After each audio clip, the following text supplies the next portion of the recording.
ഇനി ധർമ്മസ്ഥലയിൽ ശുചീകരണ തൊഴിലാളി നടത്തിയ വെളിപ്പെടുത്തലിൽ ആദ്യഘട്ടം അടയാളപ്പെടുത്തിയ സ്പോട്ടുകളിലൊക്കെയും പരിശോധന പൂർണ്ണമായിരിക്കുകയാണ്. സ്നാനഘട്ടിന് സമീപത്തുള്ള 13ാമത്തെ സ്പോട്ടിലാണ് ഇന്ന് തെരച്ചിൽ നടത്തിയത്.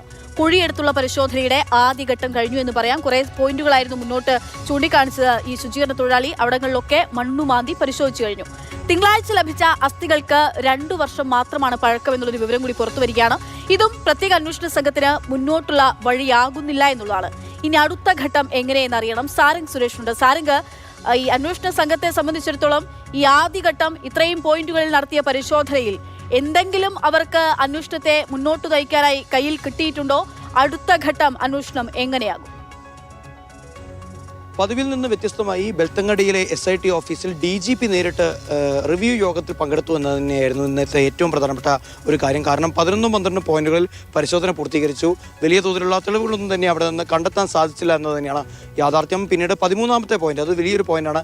പലതവണയായി നമ്മൾ പറഞ്ഞതാണ്, ഗ്രാമീണ റോഡിനോട് ചേർന്ന് നിൽക്കുന്ന, ഇപ്പോൾ ജനവാസ മേഖലയുടെ ഭാഗമായി നിൽക്കുന്ന ഒരു മേഖലയിലാണ് ഈ 13ാമത്തെ പോയിന്റ് ഉള്ളത്. ഈ ഒരു പോയിന്റിനകത്ത് തന്നെ കൃത്യമായൊരു ട്രാൻസ്ഫോമർ കൂടിയുണ്ട്. അതിനിടയിൽ തന്നെ ഈ ഒരു പ്രദേശത്ത് സമാന രീതിയിൽ നിർമ്മാണ പ്രവർത്തനങ്ങൾ നടന്നിരുന്നു എന്നതൊരു യാഥാർത്ഥ്യമാണ്.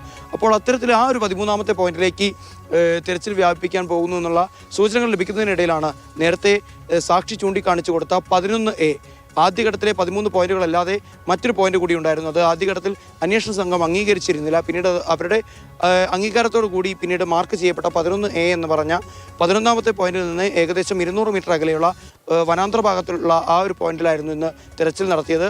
ഇന്ന് ഏകദേശം 3 മണിക്കൂറോളം നേരം അവിടെ തെരച്ചിൽ നടത്തി.